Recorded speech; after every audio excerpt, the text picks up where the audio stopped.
अस्सलाम वालेकुम, welcome to novels की दुनिया। कैसे हैं आप सब लोग। आज मैं गिरन का एपिसोड नंबर 6 लेके हाजिर हुई हूँ और उम्मीद करती हूँ कि इसकी पिछली एक साथ भी आपको बहुत अच्छी लगी होंगी और आने वाली एक साथ भी बहुत ही अमेजिंग होने वाली है। तो जुड़े रहें मेरे चैनल के साथ और अगर न्यू हुए तो सब्सक्राइब कर दें ताकि आपको वीडियोस के लिए परेशान होने की ज़रूरत ना पड़े, इजीली मिलती रहे।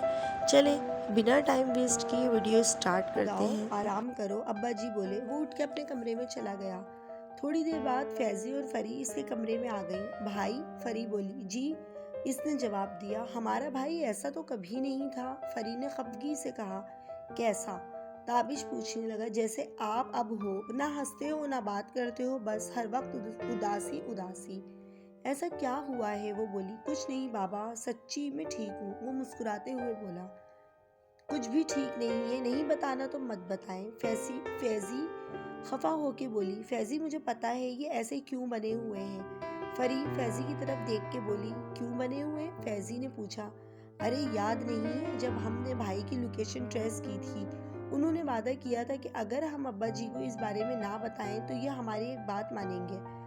फरी ने इसे याद दिलाया। हाँ हाँ, याद है याद है। इसका मतलब इसी डर से ये उदासी का ड्रामा कर रहे हैं। फैजी बोली। और नहीं तो क्या, पर हम भी ऐसे छोड़ने वाले नहीं हैं। इस बार पहले इन्हें एक सरप्राइज मिलेगा, इसके बाद ये हमारी बात मानेंगे। फरी ताबिश का चेहरा देखते हुए बोली। इतने में ईशा की अजान हुई। चलो अब तुम लोग जाओ, मैं नमाज पढ़ता हूँ। ताबिश बिस्तर से उठ खड़ा हुआ। वो दोनों मुस्कुराते हुए चली गई। ताबिश ने नमाज के बाद दुआ के लिए हाथ बुलंद किए, फिर दोनों हाथ अपने चेहरे पे रख के फसर फसर के रोने लगा। मालिक, जो कुर्ब मैंने अपनी झोली में भरा है, इसकी सज़ा मैं ताहयात झेलने को तैयार हूँ, पर इसे इस कुर्ब की कैद से आज़ाद कर दे जिसका नाम ना लेने की कसम खाई है। बस यही एक दुआ सुन ले, इसके बाद कोई ख्वाहिश बाकी नहीं है। भाई, आप ऐसे अंदर नहीं आ सकते, पहले आंखें बंद करें। फैजी घर के दरवाजे खोल के बोली। क्यों, क्या हुआ? ताबिश ने हैरान होकर पूछा। बस कह दिया ना, वो हाकमाना अंदाज में बोली। अच्छा बाबा, लो कर ली बंद। ताबिश आंखें बंद करते हुए बोला। फैजी इसे हाथ से पकड़ के कमरे के अंदर ले गई। चले अब हाथ आगे करें, पर आंखें बिल्कुल नहीं खोलनी, फैजी बोली। ताबिश ने हाथ आगे बढ़ाया। फैजी ने इसके हाथ में किसी का हाथ रख दिया और बोली। गैस करें ये कौन है? अरे यार, क्या कर रहे हो तुम लोग? ताबिश ने जल्दी से हाथ पीछे किया और आंखें खोल दी। समी, ताबिश ने अपने सामने खड़ी हुई लड़की को देखकर कहा। जवाबन इसने कहका लगाया। भाई, आपने चीटिंग की है, ये गलत है। फैसी खफा हो गई। हेलो मिस्टर ताबिश, सिमी बोली। अस्सलाम वालेकुम। ताबिश ने सलाम किया। वालेकुम अस्सलाम। अरे यार, तुम्हारा भाई सिर्फ शक्ल से नहीं, आदतों से भी मौलवी बन गया है। वो फैजी की तरफ देख के बोली। आप कब वापिस आई? ताबिश ने पूछा। काफी दिन हो गए हैं, मैं तो पहले भी यहाँ से होके गई हूँ, तब आप गुम थे। सिमी मुस्कुराते हुए बोली। फैजी, तुम्हारे घर में मेहमानों को कढ़ाई रखा जाता है? वो फैजी की तरफ मुड़ के बोली। ओह सॉरी, बैठे आप। ताबिश शर्मिंदा होके बोला। थैंक्स। वो सोफे पे बैठते हुए बोली। आप लोग बातें करें, मैं चाय लेके आती हूँ। फैजी बोली। No please, no tea no coffee. Simi इसे हाथ का इशारा करके बोली। अरे क्यों? फैजी ने पूछा। बाबा, स्किन प्रॉब्लम। तुम्हारे चाय के चक्कर में मैं पिंपल्स को दावत नहीं दे सकती। सिमी हंसते हुए बोली। उफ, जूस तो चलेगा? इससे पूछा। Yes, why not. सिमी ने सर हिलाया। ताबिश खामोश बैठा दोनों की बातें सुनता रहा। सो मिस्टर ताबिश, क्या चल रहा है लाइफ में? सिमी ताबिश से मुखातिब हुई। कुछ नहीं, बस बाबा के साथ शॉप पे होता हूँ। ताबिश ने जवाब दिया। व्हाट, शॉप पे? सीरियसली? फैजी और फरी बता रही थी कि तुम बाहर जाने का प्लान कर रहे हो।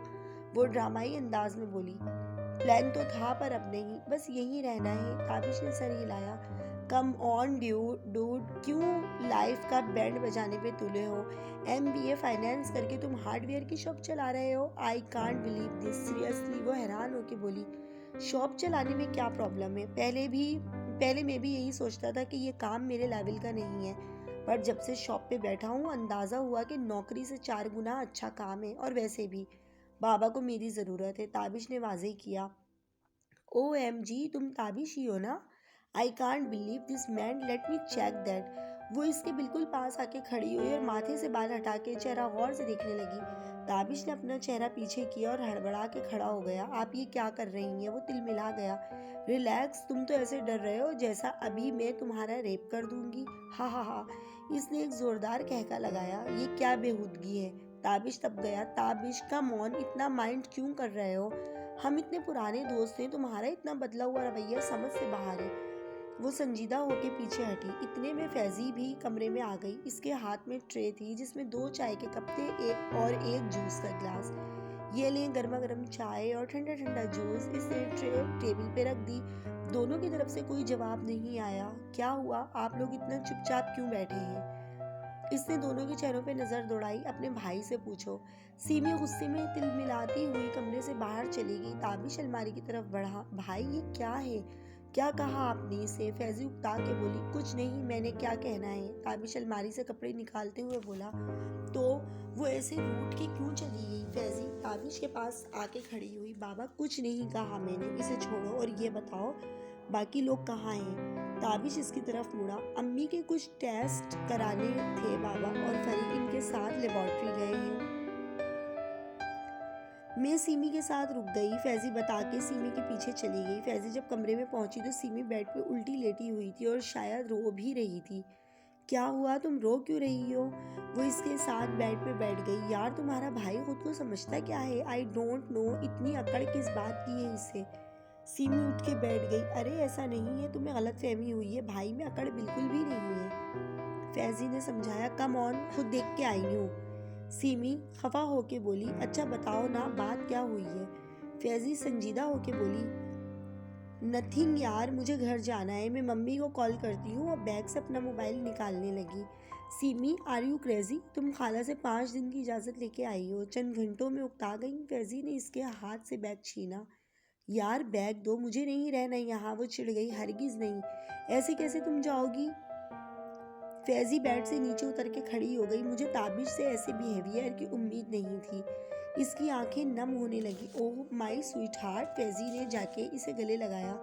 सीमी अपने आंसू पोंछने लगी। चलो मैं भाई से बात करती हूँ, वो तुम्हें सॉरी बोलेंगे। फैजी ने इसे तसल्ली दी। No I don't need sorry, वो नागवारी से बोली। ऐसे कैसे? सॉरी तो बोलना पड़ेगा इन्हें, फैजी बोली। सीमी चुप हो गई। थोड़ी देर बाद बाकी लोग भी वापस आ गए। रात का खाना लगा तो अम्मी ने फैजी से कहा कि सीमी को खाने के लिए बुला ले, पर सीमी ने भूख ना होने का बहाना किया।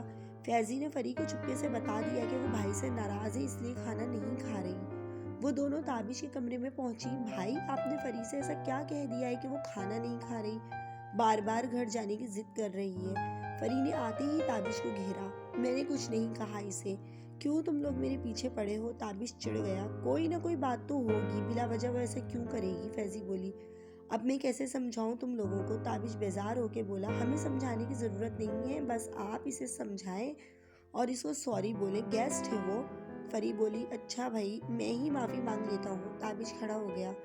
कमरे में पहुंचा तो सीमी लैपटॉप पे नजरें जमाए बेड पे बैठी थी। ताबिश के खनकाने पे वो इसने सर उठा के देखा, फिर खफगी से नजरें फेर ली। अगर आपको मेरी किसी बात से दुख पहुंचा है तो मैं माफी चाहता हूँ, लेकिन खाने पे इतना गुस्सा मत निकालें। ताबिश मौदबाना अंदाज में बोला। ओह कितने महान हैं आप, पहले तो इतना गुस्सा किया और अब माफी मांग के सब सही करने की कोशिश कर रहे हैं। सीमी से घूरते हुए बोली। देखें, मैंने आप पे गुस्सा नहीं किया, बस समझाने की कोशिश कर रहा था। ताबिश बोला। अच्छा समझ गई मैं, अब खुश? सीमी ने तंज किया। चले आप खाना खा लें। ताबिश ने इसके चेहरे की तरफ देखते हुए कहा। एक शर्त पे। वो झट से बोली। कैसी शर्त? ताबिश ने सवालिया नजरों से इसे देखा। तुम ये आप जनाब का ड्रामा बंद करो तो मैं खाना खा लेती हूँ। इसने लैपटॉप बंद किया। ताबिश इसका मुंह तकने लगा। डील? सीमी ने अपना हाथ इसकी तरफ बढ़ाया। ठीक है अब चले। ताबिश ने हाथ मिलाने से इज्तिनाब किया। चले नहीं? चलो। ओके। सीमी बेड से उतरते हुए बोली। ओके। ताबिश ने सर झुका लिया। वो सीमी के पीछे पीछे जाके खाने की टेबल की तरफ बढ़ा। सीमी बेटा, फैजी बता रही थी कि तुम्हें भूख नहीं है? नासरा बेगम ने सीमी से पूछा। खाला भूख तो नहीं थी, पर आपके बेटे ने जिद ही इतनी की, मैंने सोचा बेचारे का दिल नहीं तोड़ते। क्यों ताबिश? वो शरारतन बोली। ताबिश ने कोई रद्द अमल नहीं दिया। फैजी और फरीद अभी हंसने लगी। अम्मी प्लीज। अम्मी प्लीज़ आप बाबा से बात करें ना। फरी नासरा बेगम से ज़िद करने लगी। ना भाई, तुम्हारे बाबा कभी नहीं मानेंगे, उल्टा मुझे ही डांट देंगे। नासरा बेगम ने हाथ खड़े किए। आप कहना ही नहीं चाहती, वरना हमें पता है बाबा आपकी कोई बात नहीं टालते। फरी खफगी से बोली। हमारे लिए नहीं तो अपनी भांजी के लिए कह दें प्लीज़। फैजी भी शुरू हुई। हाँ खाला, आप अंकल से बात करें ना, हम कौन सा अकेले जाने की बात कर रहे हैं। ताबिश भी तो हमारे साथ ही होगा ना। सीमी ने भी इन दोनों का साथ दिया। उफ, ये दो चुड़ैलें मेरे सर पे कम थी जो अब तुमने भी इनकी तरफदारी शुरू कर दी है। नासरा बेगम ने भांजी को घूरा। अच्छा, मैं भी चुड़ैल हूँ। अब तो आपको उस खूबसूरत चुड़ैल की बात माननी ही पड़ेगी। सीमी फिल्मी अंदाज में अपने बाल झटक के बोली। अच्छा बाबा, मैं बात करती हूँ इनसे, लेकिन इस बात की कोई गारंटी नहीं कि वो मानेंगे भी या नहीं। नासरा बेगम उठ के कमरे में चली गई। अम्मी मान गई हैं तो समझो काम हो गया। फैजी जोशीले अंदाज में बोली। चलो भाई से बात करते हैं। फैजी बोली। व्हाट, तुम लोगों ने ताबिश से बात नहीं की अभी? सीमी हैरान होकर बोली। अरे भाई को मनाना बाएं हाथ का खेल है, नो टेंशन। फैजी ने इसे तसल्ली दी। वो तीनों ताबिश के कमरे में पहुंची तो वो सोफे पे बैठा किताब पढ़ रहा था। भाई फटाफट तैयार हो जाए। फरी ने आते ही हुक्म सादिर की। क्यों? ताबिश ने हैरानी से इन तीनों के चेहरों का जायजा लिया। हम सिनेमा जा रहे हैं। फैजी बोली। व्हाट, क्यों? ताबिश बोला। लो और सुनो, इन्हें अभी तक ये नहीं पता कि सिनेमा क्यों जाते हैं। सीमी तंजिया अंदाज में बोली। भाई ये क्या बात हुई, क्यों नहीं जा सकते? इस बार तो हम लीगल तरीके से जा रहे हैं, बाबा और अम्मी से इजाज़त लेके। अब आप जिद मत करें प्लीज़। फरी बोली। हरगिज़ नहीं, कोई भी सिनेमा नहीं जा रहा। ताबिश ने किताब मेज़ पे रख दी। तुम लोग अंकल से ऐसे ही डर रहे थे, असल मसला तो इन मौलवी साहब का था। सीमी ने फिर से तंजिया वार किया। भाई प्लीज ना, ऐसे मत करें, कल सीमी चली जाएगी। फैजी ने दरख्वास्त की। मैंने कह दिया नहीं तो नहीं। बाबा ने अगर इजाज़त दी है तो फिर इन्हें ही साथ ले जाओ, मैं तो नहीं जा रहा। वो बेरुखी से वॉशरूम की तरफ चल पड़ा। फैजी और फरी एकदम एक दूसरे का मुंह तकने लगी। वो तीनों मायूस होकर बाहर आई तो अम्मी ने खुशखबरी दी कि बाबा ने इजाज़त दे दी है, अब क्या फ़ायदा। फरी ने उदास होकर कहा। क्यों, क्या हुआ? 5 मिनट पहले तो बड़ी उछल रही थी तुम तीनों, अब एकदम से कौन सा सांप सूंघ गया? नासरा बेगम हैरान होकर बोली। ताबिश, इसका नाम, सांप का नाम ताबिश है। सीमी ने चिढ़ के जवाब दिया। फैजी और फरी से घूरने लगी। ताबिश ने क्या कहा है? नासरा बेगम ने पूछा। अम्मी, भाई ने सिनेमा जाने से मना कर दिया है, वो तो हमारे जाने पे भी राजी नहीं है। फरी ने जवाब दिया। अच्छा भाई, ये तुम्हारा और तुम्हारे भाई का मामला है, मैं इसमें कुछ नहीं कर सकती। मेरे सर पे जो जिम्मेदारी तुम लोगों ने डाली थी मैंने पूरी कर दी है, अब तुम जानो। और ताबिश।